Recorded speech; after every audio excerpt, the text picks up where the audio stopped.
जी मेरे भाई, example number 13 है तो ये पास पेपर का सवाल, तो आई कैप ने इसको एग्जाम्पल के तौर पर लिखा हुआ है। लिखता है इंफॉर्मेशन है आपके पास एक टीएल लिमिट, टीएल है नॉन करंट एसेट की इंफॉर्मेशन। पहले उसने आपको प्रॉपर्टी प्लांट एंड इक्विपमेंट की इंफॉर्मेशन दी। कहता है इक्विपमेंट और किस दिन की इंफॉर्मेशन है, ये बड़ा इंपॉर्टेंट होता है, डेट वगैरह ना बहुत इंपॉर्टेंट है। 1122 कहता है इक्विपमेंट उसकी कॉस्ट या रिवैल्यूड अमाउंट, कॉस्ट या रिवैल्यूड अमाउंट 360 मिलियन है, उसकी एक्यूमुलेटेड डेप्रिसिएशन 110 मिलियन है, रिड्यूसिंग बैलेंस मेथड है 20% रेट है और सब्सिक्वेंट मेजरमेंट कॉस्ट मॉडल है। ओके हो गया। ऑफिस बिल्डिंग है 280 मिलियन उसकी वैल्यू है, 56 एक्यूमुलेटेड डेप्रिसिएशन है, स्ट्रेट लाइन मेथड है, रीवैल्यूएशन मॉडल पे है और 10 ईयर स्टार है। इस स्टार का मतलब याद रखें, नीचे कहीं बताया हो।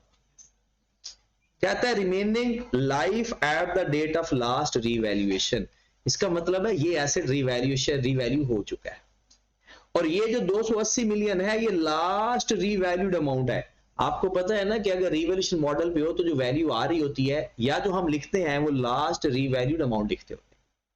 और जब रिवैल्यू किया था तब उसकी रिमेनिंग लाइफ कितनी थी? 10 साल। कितनी थी? 10 साल। अब 56 क्या चीज है? उसकी एक्यूमुलेटेड डेप्रिसिएशन। देखिए ये बात आपके पास ना कई दफा आती है और ये अक्सर स्टूडेंट ना यहां परेशान हो जाते हैं। यहां से हमें ये पता चल सकता है अभी कि हमने कितने साल पहले रिवैल्यू किया था। देखो कई मेथड है, स्ट्रेट लाइन मेथड है, इसका मतलब है जो लास्ट रिवैल्यूड अमाउंट होगी वो रिमेनिंग लाइफ पे डिवाइड हुआ करेगी। ऐसे हुआ होगा ना। कितनी डेप्रिसिएशन आ गई एक साल की? 28। और ये कितनी गिवन है? 56। इसका मतलब है 2 सालों की डेप्रिसिएशन आ चुकी है। मतलब ये एसेट आज से 2 साल पहले रिवैल्यू हुआ था। कैसे पता चला भला? उसकी एक्यूमुलेटेड डेप्रिसिएशन को देख के, क्योंकि लास्ट रिवैल्यूएशन 280 की हुई थी। हमें कैसे पता चला कि रिवैल्यू हो चुका है? यहां से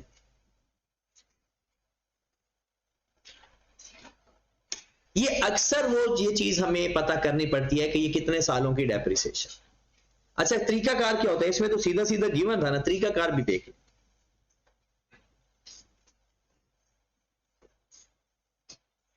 तरीकाकार होता है कि अगर straight line method accumulated depreciation को डेप्रिसिएशन फॉर द ईयर पे डिवाइड कर देते हैं तो साल आ जाते हैं कि कितने सालों की एक्यूमुलेटेड डेप्रिसिएशन।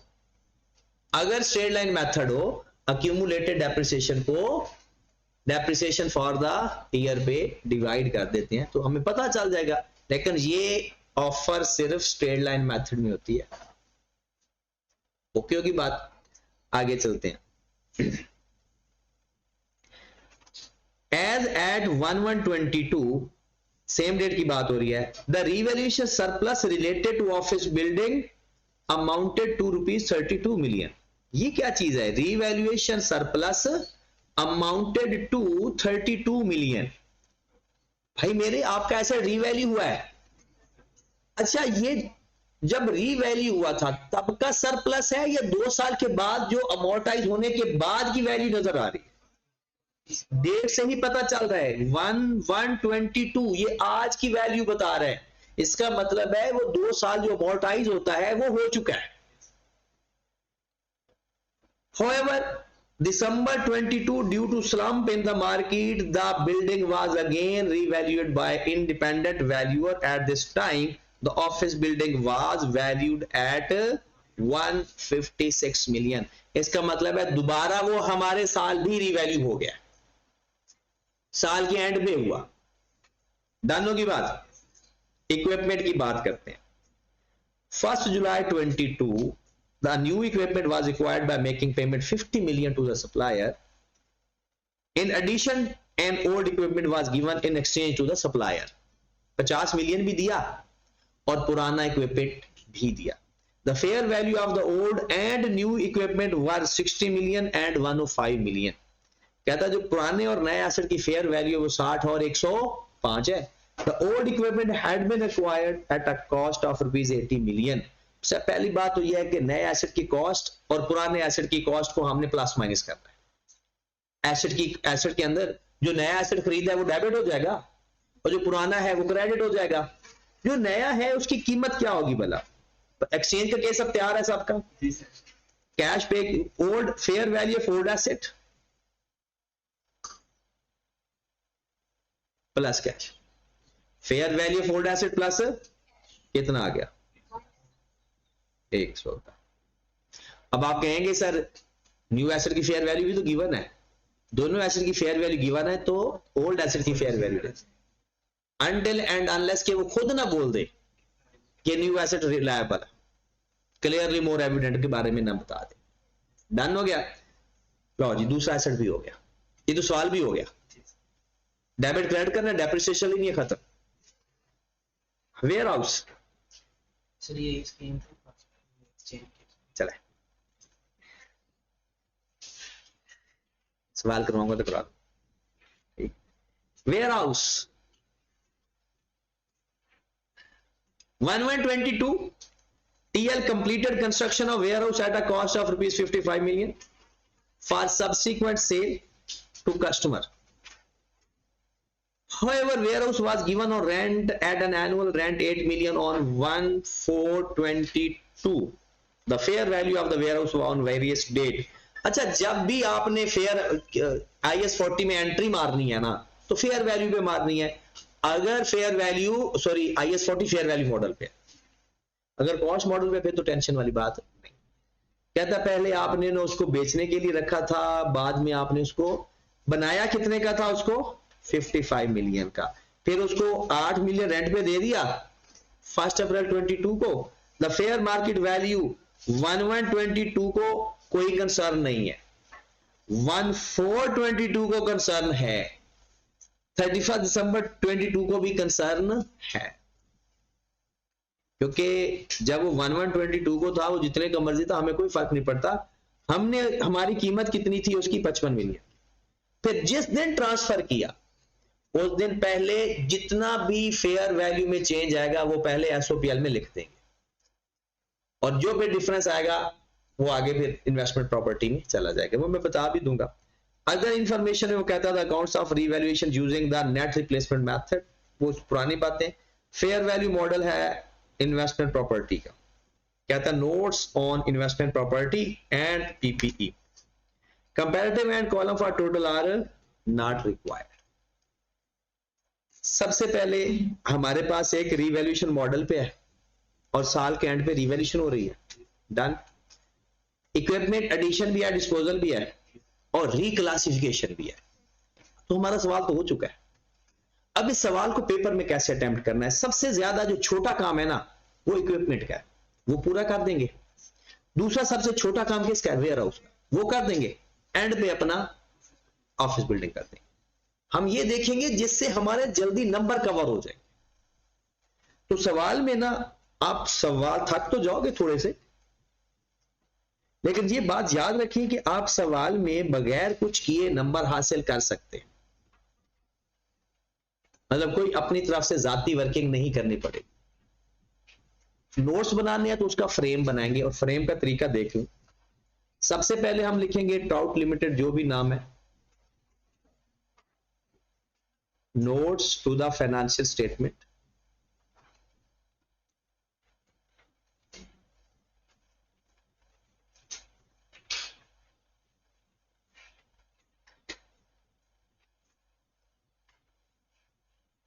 और द ईयर एंडेड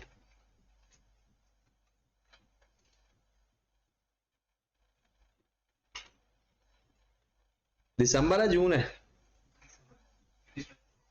31 दिसंबर 22, 31 दिसंबर 20। सबसे पहले क्योंकि दो हैं तो यहां पर हेड, ये नोट का नंबर है, note number 1, property plant and equipment.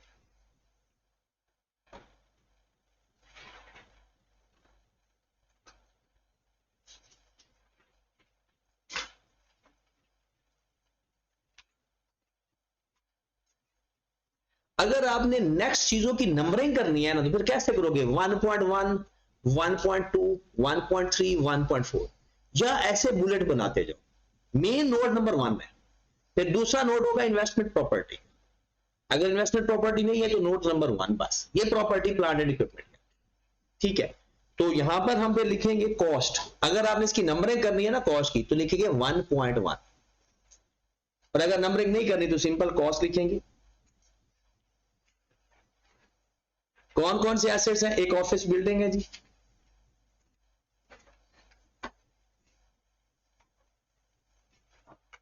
एक इक्विपमेंट है जी, एक warehouse. Rupees in million. सबसे पहले हम क्या लिखेंगे? Balance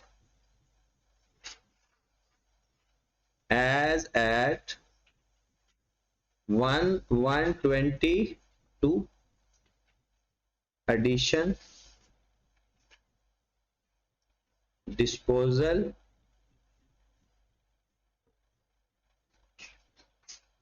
elimination। क्वेश्चन पढ़ के ये सब पता चलेगा कौन सी लाइन लिखनी है और कौन सी लाइन नहीं लिखनी।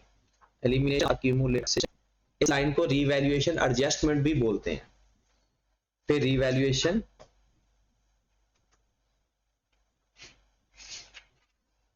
रीक्लासिफिकेशन। रीवैल्यूएशन के अंदर 2 लाइनें छोड़ दिया करें,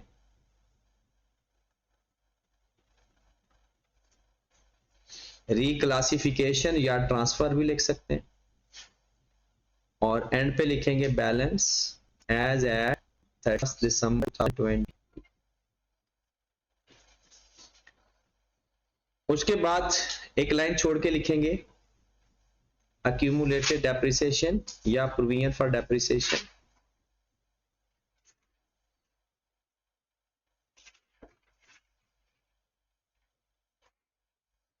फिर उसी तरह से balance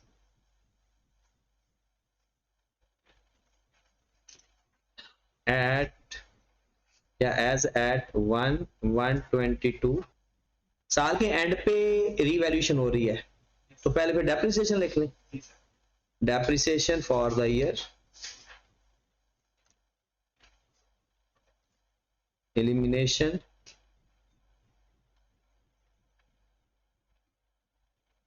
of accumulated depreciation, disposal। इसके बाद एक चीज आती है अगर हो तो, कौन सी चीज बोला? Impairment losses.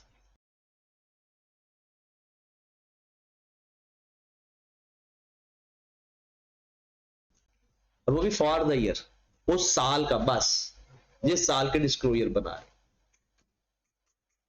इस क्वेश्चन के अंदर कहीं जिक्र नहीं था, तो बैलेंस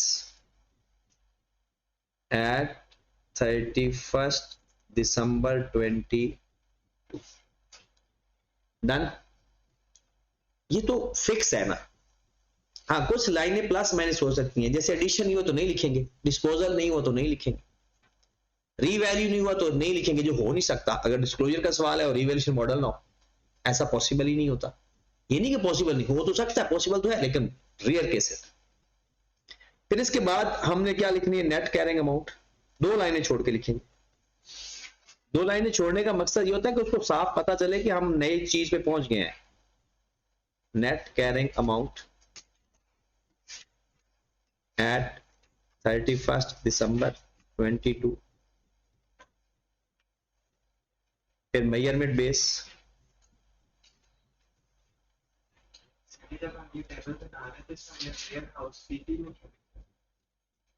क्या? अच्छा, माजरत, क्योंकि वेयर हाउस तो इन्वेंट्री में था ना, ये तो इधर है ही नहीं, ये इधर की कहानी नहीं है।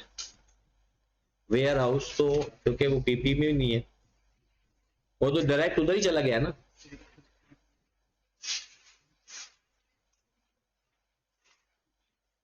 उसके बाद मेजरमेंट बेस में क्या आएगा? इसके मेजरमेंट बेस के अलावा क्या आएगा? Method of depreciation.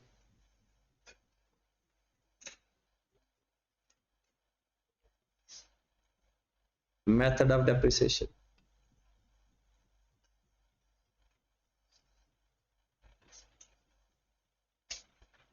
Rate, useful life और रेट ऑफ डेप्रिसिएशन। फिर उसके बाद एडिशनल डिस्क्लोजर, ऑफिस बिल्डिंग लिख देते हैं ना, ये इस तरह से ऐसे करके ना बुलेट बना देना, या नंबर कैसे देंगे 1.1, 1.2, 1.3 ऐसे करके। Office building revalued at 31st December 22 by an independent valuer. Net carrying amount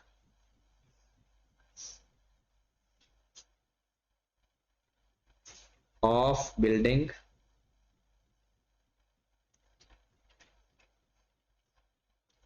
net carrying amount of office building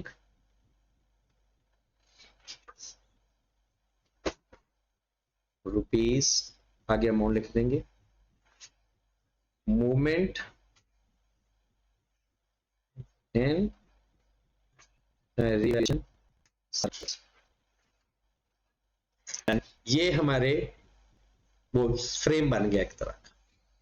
ठीक है, इन्वेस्टमेंट प्रॉपर्टी का भी अगर बनाना है तो इसके नीचे बना देते हैं ताकि फिर एक ही काम करें। Number 2, investment property.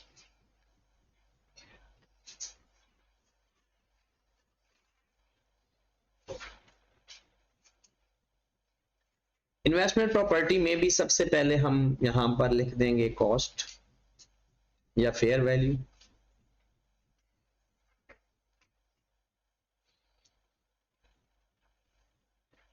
Rupees in, क्योंकि एक ही है वेयर हाउस के रुपीज नीचे लिख देते हैं। सबसे पहले हम लिखेंगे balance, opening balance, balance at 1/1/22। क्या एडिशन है या ट्रांसफर है? ये ना इसका एडिशन है ना इसका डिस्पोजल है, इसका रीवैल्यूएशन। फिर फेयर वैल्यू इन है तो मैंने फिर मसाला बैलेंस 20, फिर इसका मेयर बेस आ जाएगा,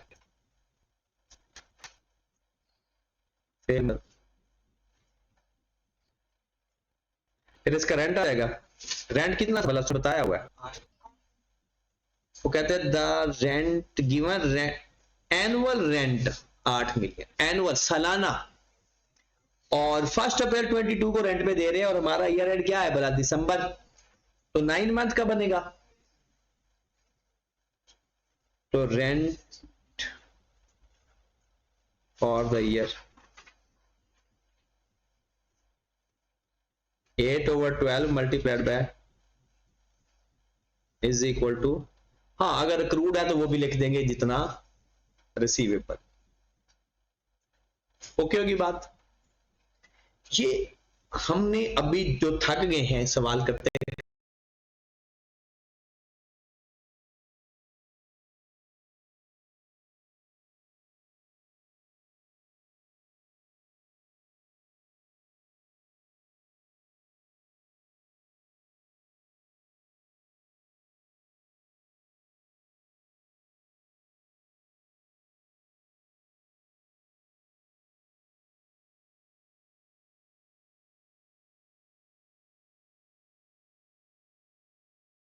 अभी सवाल शुरू नहीं किया, अभी हमने बनाया है फ्रेम।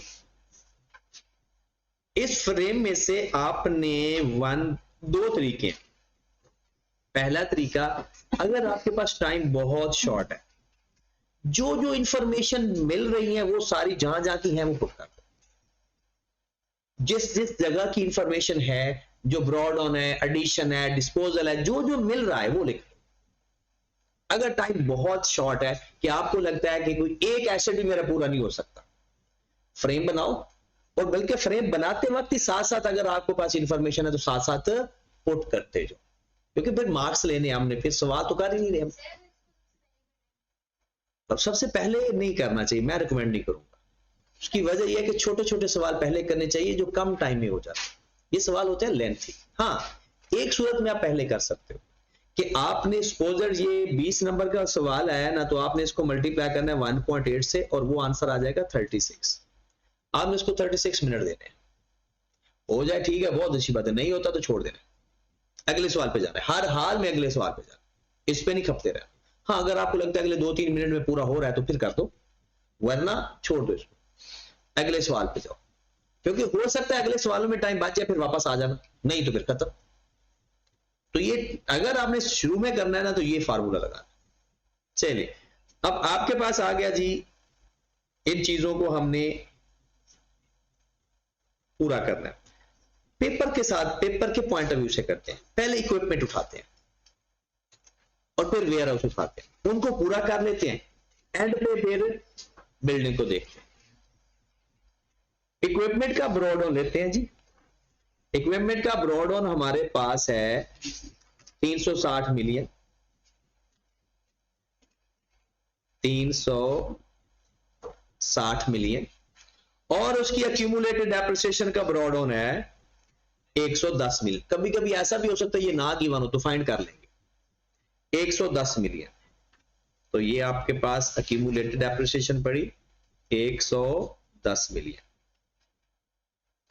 अगर आपकी लाइन अलाइनमेंट खराब है तो लाइनें लगा दिया करो वो पेपर के अंदर ना, स्केल ले जाना, या वो पेपर फोल्ड होकर स्केल बन जाता है तो लाइन लगा लिया करें। और ये इक्विपमेंट में लिखा हुआ है बस। इक्विपमेंट में 1 जुलाई 2022 को एक नया इक्विपमेंट खरीदा जिसकी कॉस्ट 110 मिलियन बनी, तो एडिशन में आ जाएगा 110। जो एसेट उसके बदले दिया उसकी कॉस्ट क्या थी जी? 80 मिलियन। जो खरीदा डेबिट, जो दिया क्रेडिट, 80 मिलियन। ना वो रीवैल्यू तो हुआ नहीं, तो रीवैल्यूएशन वाली कोई बात उसके अंदर नहीं आएगी। तो 360 में 110 प्लस कर दो, 80 माइनस कर दो, कितना? 600, 390, ये हमारे पास आ गया। डेप्रिसिएशन फॉर द ईयर के लिए वही पुराना तरीका, कौन से वाला भला? रिड्यूसिंग बैलेंस मेथड है या स्ट्रेट लाइन है? तो ब्रॉड ऑन की बुक वैल्यू में से डिस्पोजल की बुक वैल्यू माइनस फिर डिस्पोजल की डेप्रिसिएशन, सेम तरीका एज इट इज, वही पैटर्न। वर्किंग नंबर 1,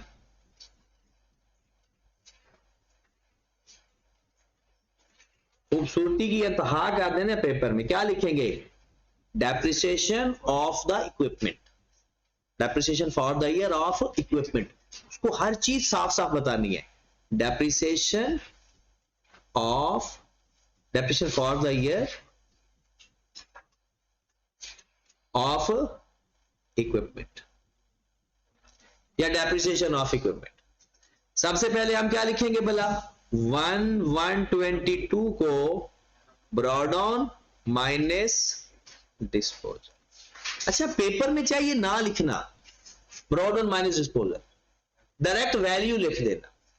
आपको चाहिए ब्रॉड ऑन की बुक वैल्यू, 360 गिवन है कॉस्ट और 110 गिवन है एक्यूमुलेटेड डेप्रिसिएशन। ये पता है ना?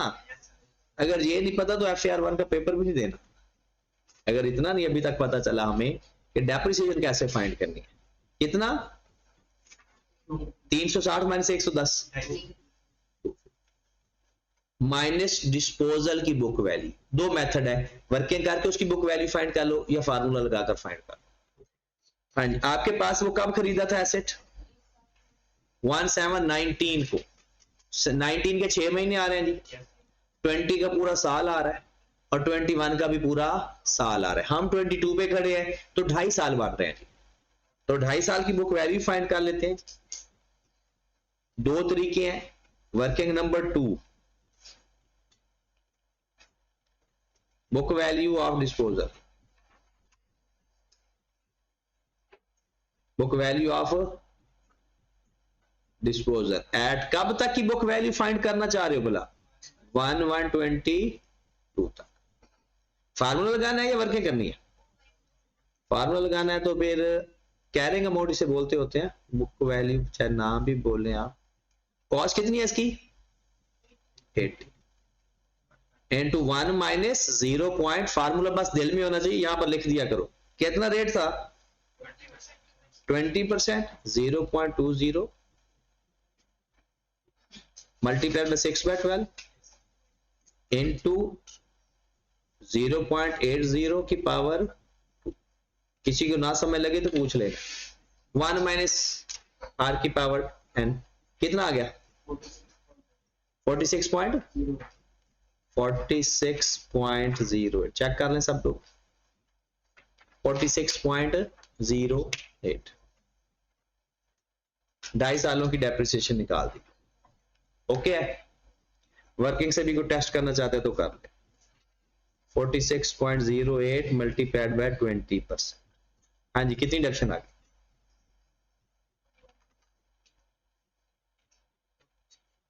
कितनी?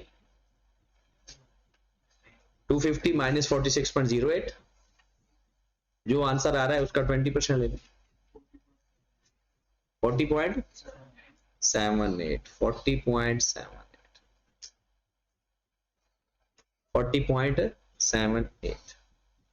फिर उसके बाद क्या करेंगे? डिस्पोजल, डिस्पोजल हुआ हमारा जनाब 1 अप्रैल 22, 1/4/22 disposal. 46.08 multiplied by 20% multiplied by 3/, पता है ना 3/12 क्यों किया? तो बताओ फिर आंसर क्या है? 2.30, यही आ रहा है? 4.6 आ रहा है, चेक करो जरा।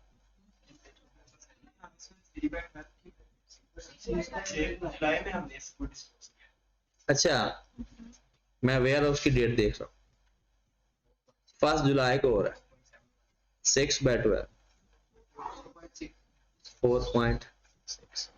उसके बाद एडिशन 1/7 को, ये भी 1/7 है, 1/7/22 एडिशन। एडिशन की कॉस्ट कितनी आई है बोला? 110 मल्टीप्लाइड बाय 20% मल्टीप्लाइड बाय 6/12। ये मेरे पास डेप्रिसिएशन फॉर द ईयर 56.23। चले जी, हो गया ये। इक्विपमेंट हमारा कंप्लीट हो गया। जाकर इक्विपमेंट में सारी वैल्यू जहां से देखें। अच्छा, एक चीज जो हमें और चाहिए वो क्या होती है पता है? Accumulated depreciation of disposal, working number 3 करके लिख लें चाहे। अक्यूमुलेटेड डेप्रिसिएशन ऑफ 80 माइनस 46.08, कितनी वैल्यू आ गई? 38.52 प्लस,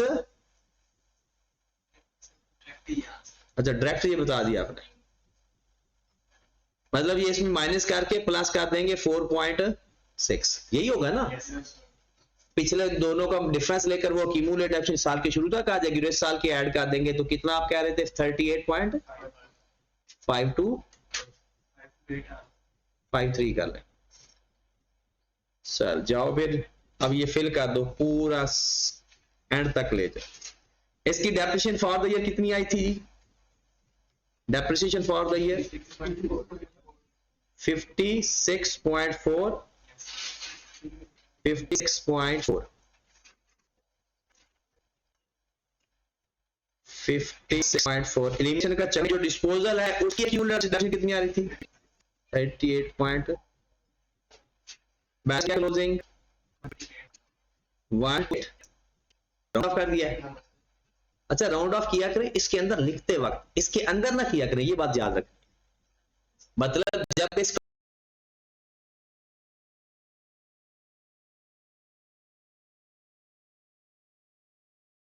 कॉलम में लिख दिया ना, फिर पूरा पूरा आंसर लिख रहा है, फिर नहीं राउंड ऑफ करना। वर्किंग से राउंड ऑफ करके इधर लिखते वक्त कर सकते हो, मतलब वर्किंग में वैल्यू आई है ना जो, तो आप इस कॉलम में लिखने लगे तो राउंड ऑफ करके लिख सकते हो, लेकिन यहां लिखकर फिर इसको प्लस माइनस करके आंसर राउंड ऑफ नहीं लिख सकते, फिर पूरा पूरा लिख, ये बात याद रखिए।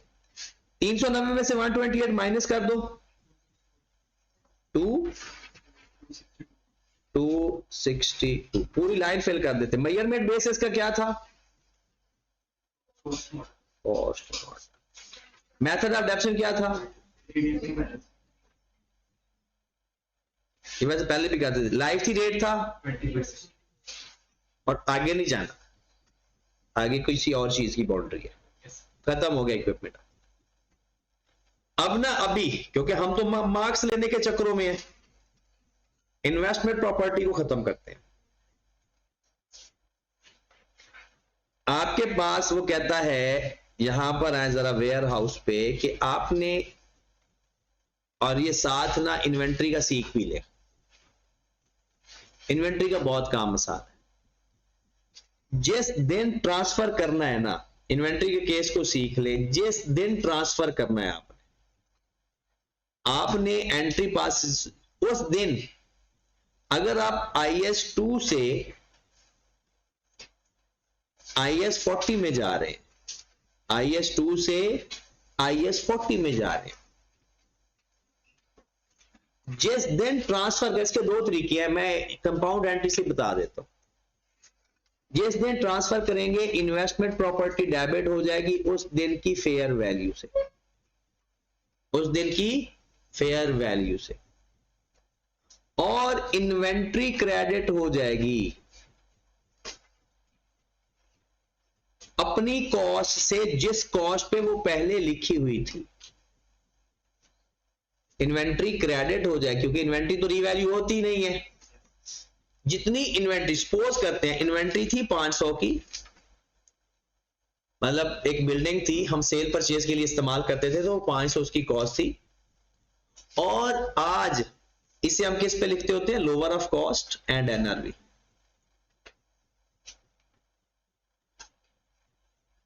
जिस वैल्यू पे आपने इन्वेंट्री लिखी हुई है उसी से क्रेडिट कर दें और उस दिन की फेयर वैल्यू से डेबिट कर दें।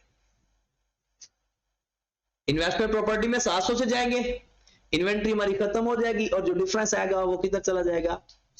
SOPL के, किधर चला जाएगा? SOPL के अंदर। वो कॉस्ट ऑफ सेल के अंदर भी जा सकता है, क्योंकि कॉस्ट ऑफ सेल भी तो SOPL के अंदर ही होती है। तो जो डिफरेंस है वो किस में लिख देंगे? SPL या प्रॉफिट और लॉस। एक्सट्रैक्ट बनाएंगे तो ये चला जाएगा अदर इनकम के अंदर, और ये चला जाएगा इन्वेस्टमेंट प्रॉपर्टी। फिर उसके बाद अब वो इन्वेस्टमेंट प्रॉपर्टी होगी, फिर हर साल के एंड में उसकी फेयर वैल्यू देखते रहेंगे, बढ़ गई तो इन्वेस्टमेंट प्रॉपर्टी डेबिट, कम हो गया तो इन्वेस्टमेंट प्रॉपर्टी क्रेडिट। ओके होगी बात? देखिए इन्वेंट्री हमारे पास जितनी भी वैल्यू की पड़ी होगी ना, उसको तो रीवैल्यू करते ही नहीं ना। अब हमारी इन्वेंट्री जा रही है इन्वेस्टमेंट प्रॉपर्टी में, तो इन्वेंट्री क्रेडिट कर दो जिस वैल्यू पे थी, और इन्वेस्टमेंट प्रॉपर्टी को फेयर वैल्यू से डेबिट कर दो, वहां तो फेयर वैल्यू पे जाएगी ना। जो डिफरेंस है SPL में लिख सकते। इसका एक और तरीका है, आप कहते हो नहीं सर हम दो एंट्री चाहते हैं, तो पहले इन्वेंट्री डेबिट करो और SPL क्रेडिट करो 200 से, फिर इन्वेंट्री को 700 से क्रेडिट करके इन्वेस्टमेंट प्रॉपर्टी डेबिट कर दो। ये कंपाउंड एंट्री है।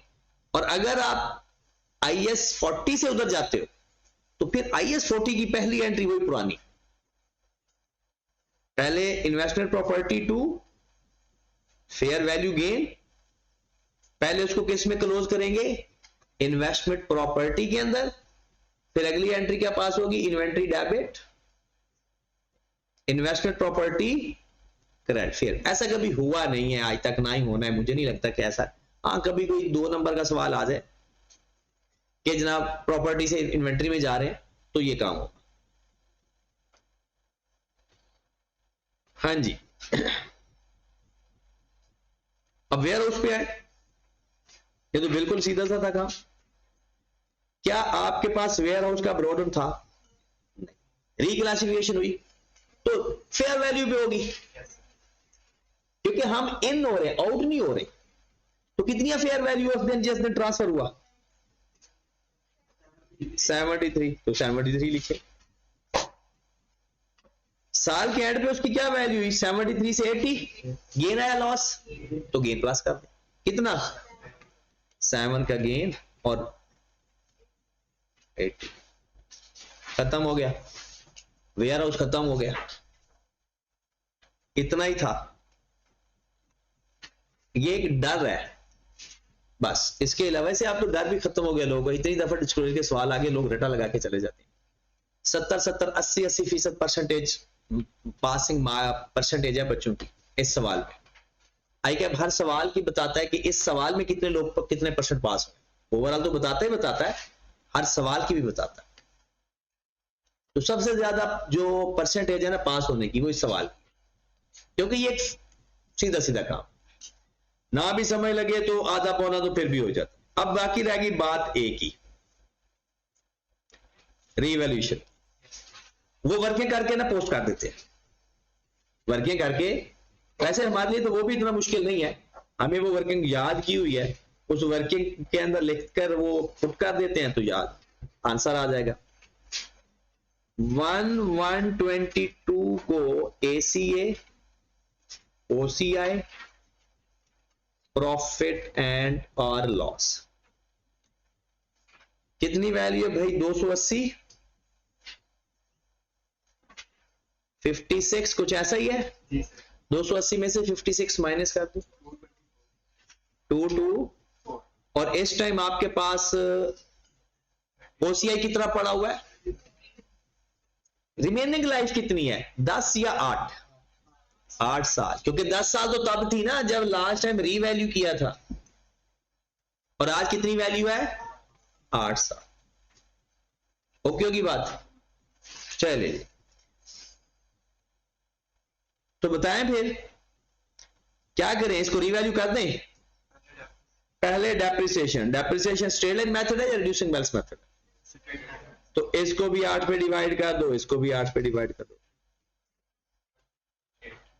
कॉस्ट है तो ओरिजिनल लाइफ पे डिवाइड कर, बीवी है तो बाकी जिंदगी, ठीक है। अब आपके पास आ गई 31 दिसंबर 22, कितने डेप्शन आ गई? 28 और 4, हाँ जी, कितना आ जाएगा? 196 और 28। अब रिवैल्यू कर लें। 196 वाला एसेट आपका कितने का हो गया था? 156 का। कितने का हो गया था? 156 का। कितना कम हुआ? 40, 28 गया 12 का।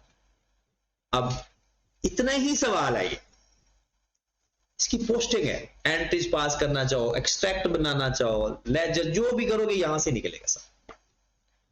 आओ फिर, सवाल तो आपका हो गया, जो हमें सबसे बड़ा लग रहा था वो तो सबसे छोटा निकला। हाँ जी, इसकी कॉस्ट क्या है जी? 2, एडिशन है नहीं, डिस्पोजल है नहीं, इलिमिनेशन है। और इलिमिनेशन कितने की है? इलिमिनेशन कितने की है? 56 ये भी होगा जी, और 28 ये भी, क्योंकि लास्ट रीवैल्यूएशन के बाद अब तक सारा। और ये कितने साल बाद रीवैल्यू हो रहा है भला? 3 साल बाद। एलिमिनेशन 60, 84, रीवैल्यू हुआ, एसेट कम हुआ या ज्यादा? अब एंट्री दिमाग में रखें, एसेट अगर हमारा कम हो तो कितना कम हुआ था? या तो सारा का सारा 40 एज इट इज लिख दें, एज इट इज, या फिर दो वजह से हुआ है ना, एक सरप्लस भी है और एक लॉस भी है। तो ऐसा कर लें, जितना OCI से हुआ और जितना PL से हुआ दोनों लिख दें। पहले OCI कितना पड़ा था? 28, और फिर 12, पूरा 40 कर। रिक्लासिफिकेशन तो है ही नहीं यहां, वो तो हमने गलती से लिख दी थी। कितना आंसर आ गया? 156। साल के शुरू में कोई डेप्रिसिएशन पड़ी थी? 56 पड़ी थी। उस साल की कोई डेप्रिसिएशन आई है? एलिमिनेशन हुई है? डिस्पोजल है नहीं, बैलेंस भी आपका बच गया 0, और यहां पर जो वैल्यू बच गई 156। इसका मेजरमेंट बेस क्या है जी? Revaluation model. पूरा लिखना, आरएम ना लिखना। मेथड ऑफ डेफिनेशन क्या है? Straight line. लाइफ 10 साल। आ जाओ फिर इधर भी, ये वैल्यू हो चुकी है। कैरिंग अमाउंट बताओ इसकी। वर्किंग में जाओ, वर्किंग में, और तैयब से पूछते हैं। तैयब खामोश खामोश बैठा जी। तैयब भाई, पता है हिस्टोरिकल कैरिंग अमाउंट कहते किसे हैं? जब ऐसे रीवैल्यू अगर ना होता तो उसकी क्या कैरिंग अमाउंट होती? यहाँ पे 156 है, ये रीवैल्यूड है। अगर हमारे लॉस आएगा तो हाँ, लॉस होगा तो प्लस, तो पता है ना वो बैक एंड यही डिफरेंस होता था। तो 156 में 12 प्लस करेंगे, माइनस ऐड कर देंगे, क्योंकि लॉस पड़ा हुआ। तो जो हिस्टोरिकल कैरिंग अमाउंट है वो एक्चुअल से ज्यादा होगी, इसलिए तो लॉस वो ज्यादा थी। हमारी असल में वैल्यू कम हो गई, जिसे हम रिकवरेबल इंपेयरमेंट लॉस भी कह सकते हैं उसको कहीं जाकर जी। तो एक्चुअल कैरिंग अमाउंट हमारी आ गई 168। नहीं, पहले अमाउंट कितनी थी? किस में प्लस किया? हाँ, ऐसे करके भी लिखोगे तो आई कैप और खुश होगा। 160। मूवमेंट कैसे बताते हैं पता है? मूवमेंट, ओपनिंग बैलेंस, सरप्लस का बैलेंस एट 122 था। ठीक है, आपके इस साल के अंदर अगर सरप्लस डेबिट या क्रेडिट हुआ तो वो लिखा। सबसे पहले एक्सेस डेप्रिसिएशन का चक्कर चला था। एक्सेस डेप्रिसिएशन, सरप्लस डेबिट हुआ होगा या क्रेडिट? जब एक्सेस डेप्रिसिएशन है तो OCI debit, retain earning credit, तो 4 खत्म हो गया, बाकी 28 का रह गया। और जब सरप्लस आया, लॉस आया था, तो revaluation loss for the year, revaluation loss adjustment for the year. कितना एडजस्ट हुआ था हमारा सरप्लस? बैलेंस एट दिसंबर 22 नहीं, डिस्क्लोजर हमारे कंप्लीट हो। अब ये सवाल लेंथी जरूर है, खतरनाक नहीं होता, याद रखें। ये छोटे छोटे 2-3 सवाल होते हैं। डिस्क्लोजर और एक्सट्रैक्ट का मुश्किल नहीं होता, याद रखें। ये छोटे छोटे 2-3 सवाल होते हैं बस, और उनको सेपरेटली आपने हल कर लेना है तो आपका जवाब आ जाए। ठीक हो गया जी।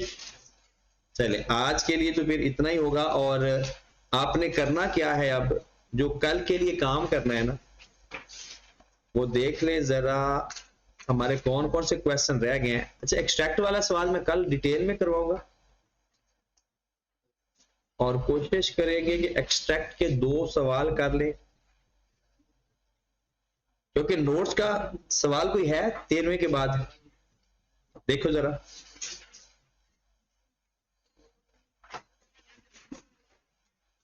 तेरहवें के बाद 14वां सवाल किस चीज का है? एक्सट्रैक्ट का, नोट्स का? अच्छा, ये तो आपने करना है, ये तो वो वाली बातें हैं, कमेंट्स वाली। छोटी वाला सवाल एक दफा बहुत अच्छा सवाल है, लेकिन ये सिर्फ इन्वेस्टमेंट प्रॉपर्टी है, छोटा सा सवाल है, ये भी कर लेना। और ये ऐसे ना इसकी शक्ल इतनी बिगड़ी हुई नजर आती है।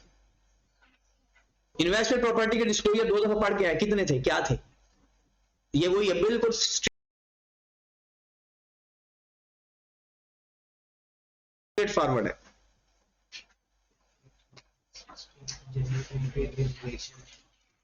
और उसके बाद पिपरी है, ये हो गया। लेकिन कल फिर दोबारा डिस्कस कर दूं, क्योंकि वो सारे सवाल छोटे हैं कल के लिए। तो कल हम ना